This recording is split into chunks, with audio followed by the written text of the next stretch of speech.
Hello, welcome back to the internet, everybody. It's the start of another new week, and it's also the start of my subreddit.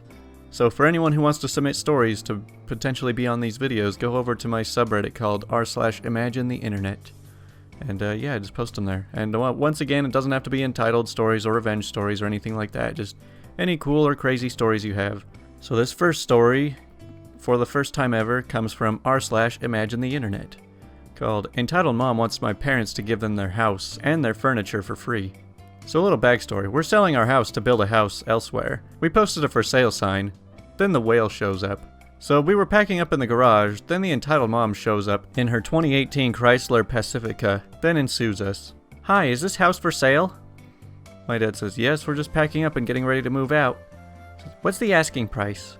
Well, it's $350,000. It's a house in a nice neighborhood and has all the features. She says, that's too much. Can I have it for $100,000? My mom says, no, we need to get how much we paid for the house. You can come back when you have the money to buy. We went back inside and she leaves, and then the next day she shows up again. Says, alright, I have the money. Says, how much did you bring? $100,000. He said, we said $350,000. You said it was okay to bring $100,000. I said, no, we said $350,000. Said, but you said. I said, no, we didn't. Leave now. So we sleep again, then she shows up again, but I'm home alone. She says, how are you doing, young man? I say, fine. She says, where are your parents? I say, at the storage unit across town. Why? She says, they said I could look around the house. I just say, no they didn't. She says, yes they did. No they didn't. Then my parents arrive. She says to my dad, so I've done some thinking. Can I have everything and the house for free? We're all just like, no. She says, but I want it now. My dad just says, get away from our house now. So that's it for now. I'll post an update when she comes back. Come on guys, if you're gonna make up stories to be in these videos, at least make them believable. I just like the part where it says, so I've done some thinking. Can I have it for free? What exactly were you thinking about if you came to the conclusion that you should have it for free? Anyways, let's move on to Entitled Parents called My Dad Felt My Savings Should Go to My Brother. So this happened a couple years ago, but it still just hurts. So my dad and I have never really seen eye to eye. He grew up with no sisters and an awful mother figure, and none of his friends have daughters, only sons. I don't blame him for struggling to raise a girl when he had absolutely no reference point, but he didn't need to show blatant favoritism towards my brother. I've always been the black sheep a little. My parents and younger brother have always been this nice little trio. My brother is a mommy's boy, but dad dotes on him regardless. He's 4 years younger than me. I'm 18, he's 14. I've struggled to find my place in the family. Even my standing as which sibling I am isn't certain because my dad accidentally impregnated a girl at 19, had my half-brother, and I was born 14 years later.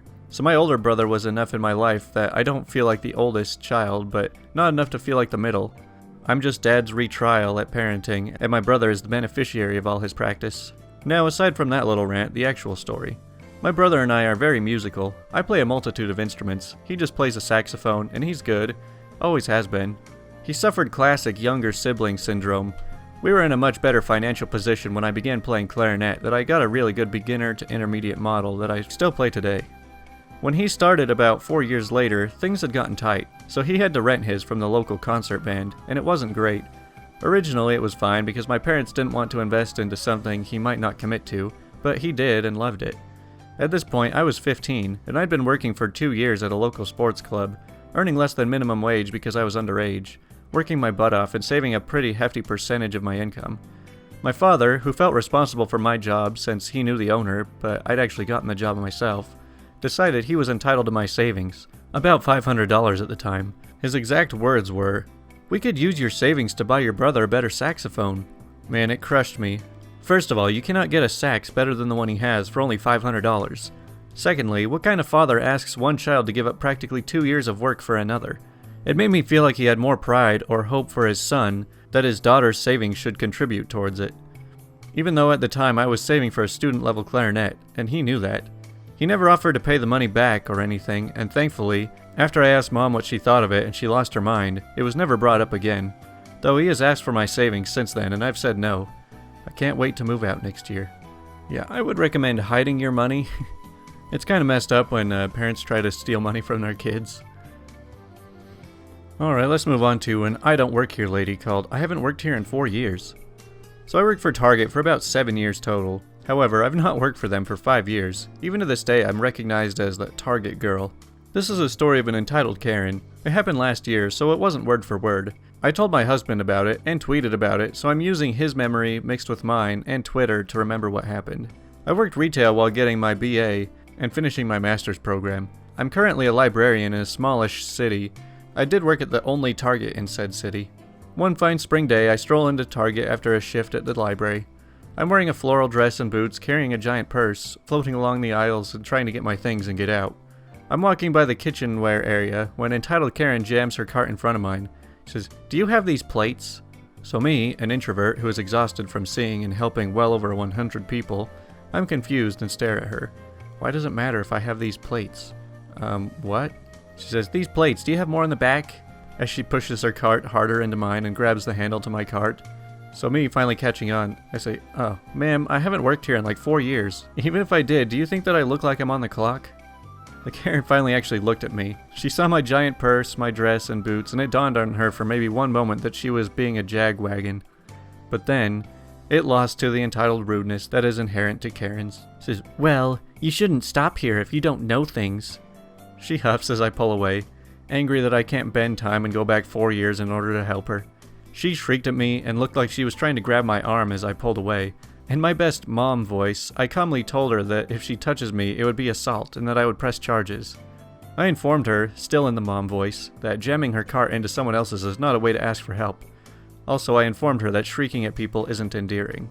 Her face twisted into a cat butt face, looking like she smelled something foul, and I escaped while she was still connecting the dots and trying to form words to tell me off.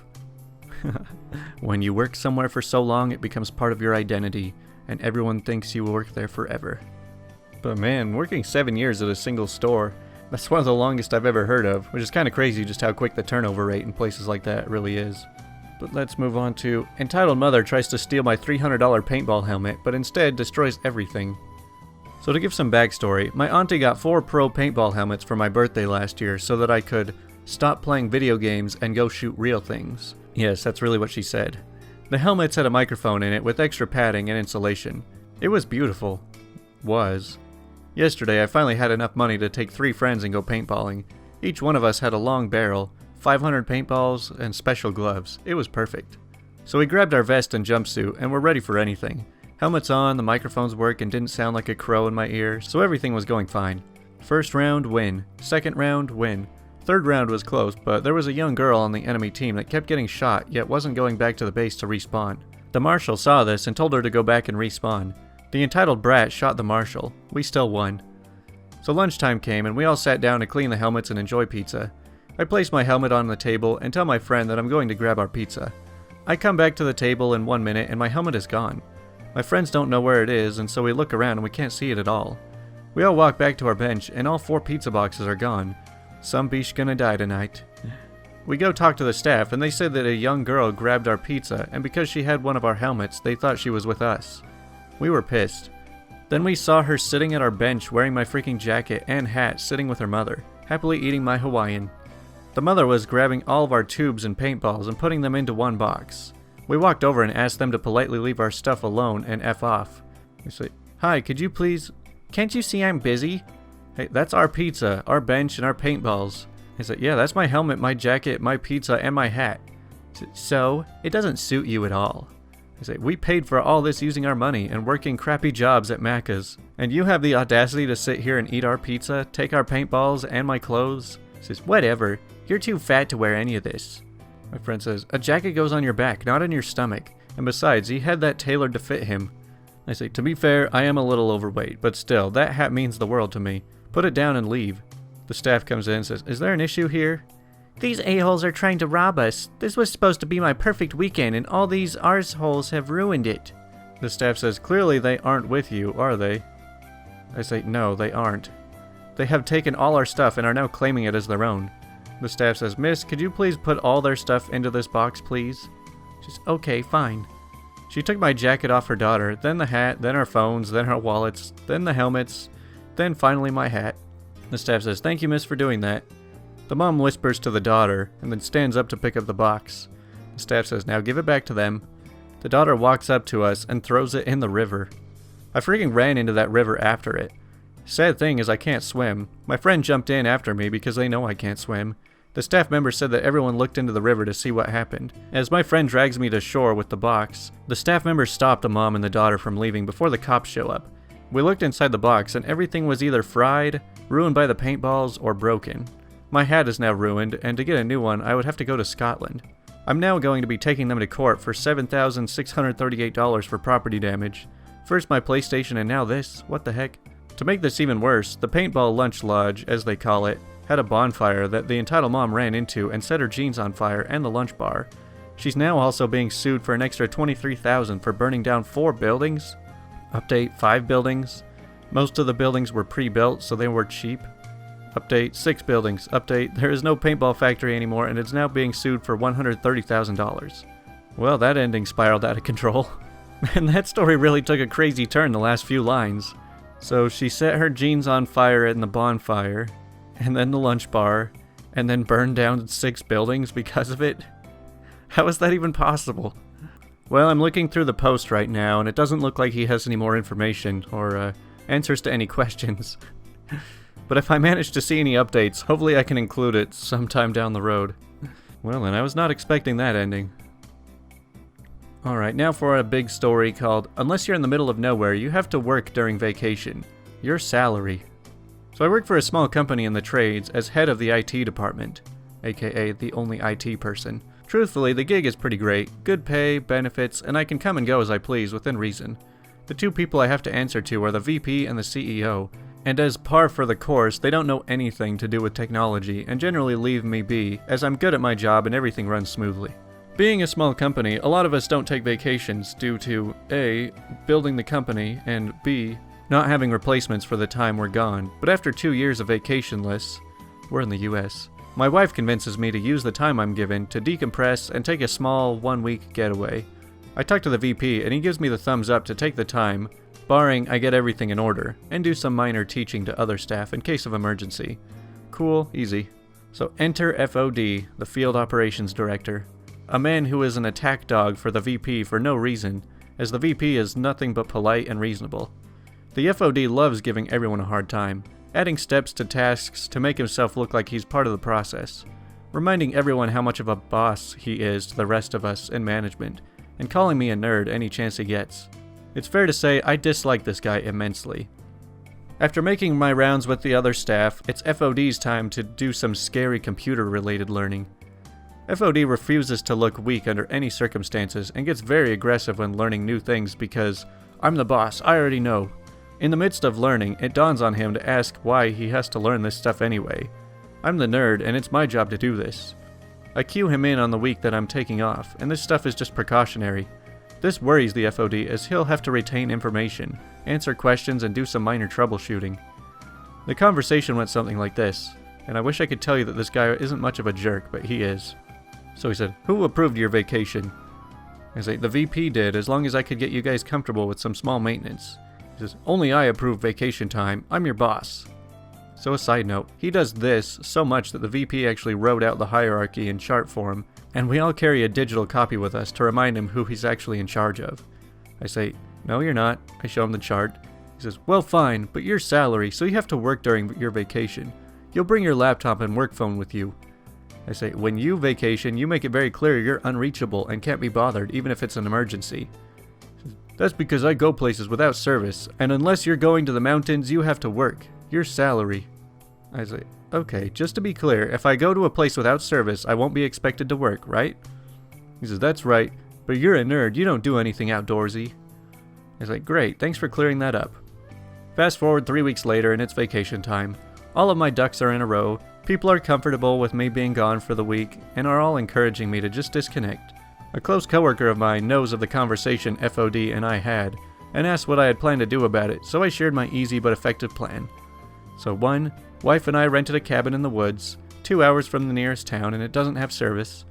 2, set up automatic email replies that have all IT questions and concerns forwarded to FOD since he's the boss, he knows. And 3, leave my work phone on the charger in my office with the ringer on, door locked so he has to hear it, and voicemail change to have FOD become the IT for the week.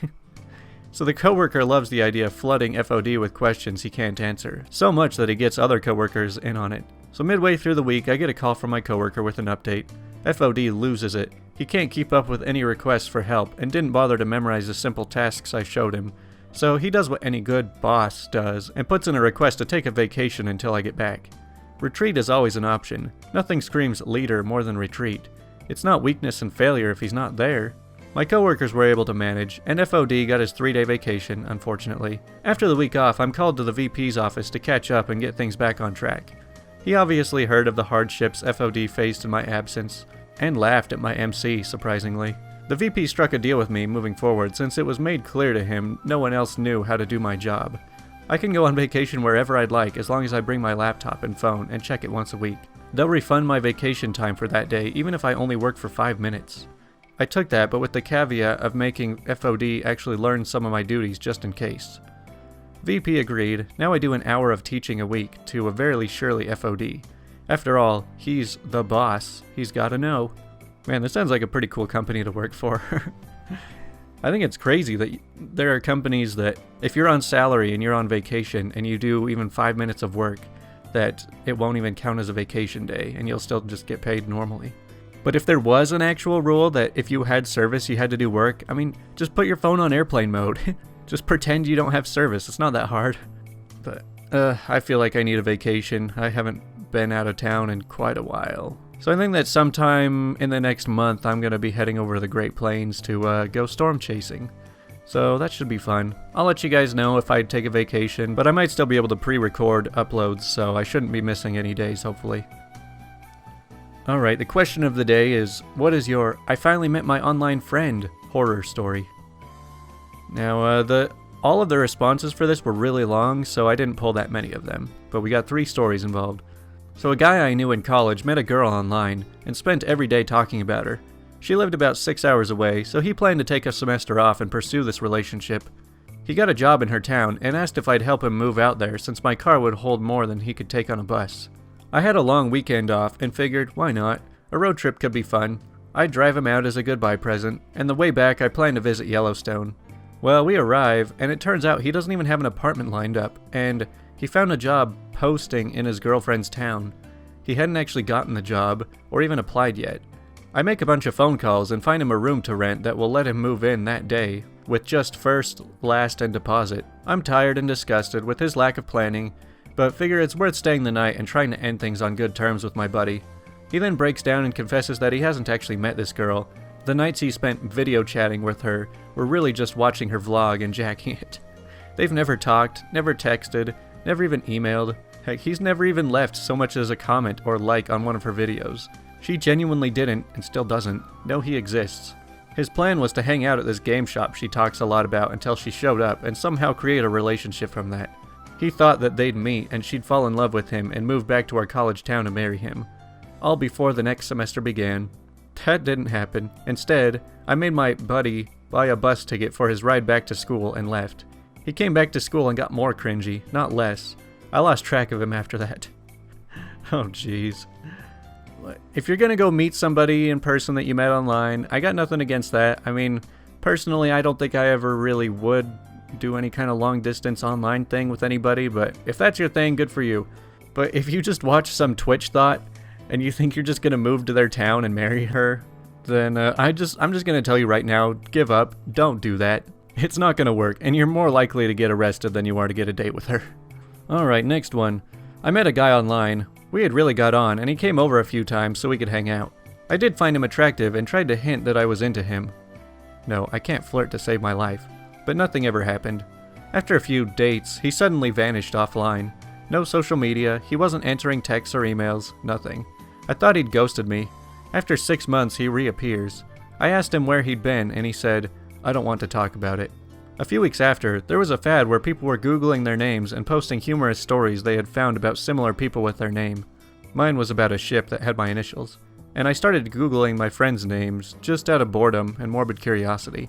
I googled his name and found a local news story from his area. One of those crime and courts things, that he had been done for statutory rape of a minor, online grooming, and had his computer and phone seized as evidence. Well, I guess you dodged a bullet there. At least you didn't get too invested in with him. And the final one is, I've been active in numerous online communities over the years, and have been fortunate enough to hang out with many of the friends I've made there in person. There's only been one incident I couldn't cope with. He picked me up at the airport, which was very nice of him, and as soon as we got into the car, he started picking his nose. There's a lot that goes through your mind when you hop into a vehicle with someone you've never been alone with, and you immediately catch them 2 knuckles deep in their rostrum. I looked quickly away so that he wouldn't know I caught him and be embarrassed, if he was just trying to sneak one out before I noticed. If he did notice, he didn't seem embarrassed, so I relaxed a little. I guess maybe he was just so confident about himself and our friendship that he descended past caring if I saw him take care of a quick boog. Fine, sure. When I finally looked back at him, he was wiping his fingers across the dashboard. To this day, I'm not really sure what to think, but this guy spent the entirety of the few hours we were together scooping out boogers and wiping them off on parts of his car or the table or wherever it was that we'd stopped at. I realized I was being transported in a rolling booger shrine, and that there was nothing I could touch without needing to wash my hands. I was sitting on a crust of fossilized booger stuff. I had to be. I didn't want to hurt his feelings. He was a nice dude, but I wound up ollieing out of our visit early because I couldn't handle it. I don't consider myself a clean freak, but as wiping started to stack, it was all I could do not to throw open the passenger door and roll myself out into traffic to escape. I still wonder if I should have done or said anything to save him some grief in the future, but it didn't feel like it was my place, you know? What do you even say? You know what you say if you're gonna pick your nose, put it in a tissue or eat it. Quit wiping it on everything. Well, that does it for these horror stories of meeting people online. Now I know not every story of meeting people online ends badly. I've met plenty of friends that I've first met online. It's a fine way to do it, but just make sure you really get to know the person first. And don't stalk Twitch thoughts. Anyways, that does it for today on the internet, so I'll talk to you guys tomorrow.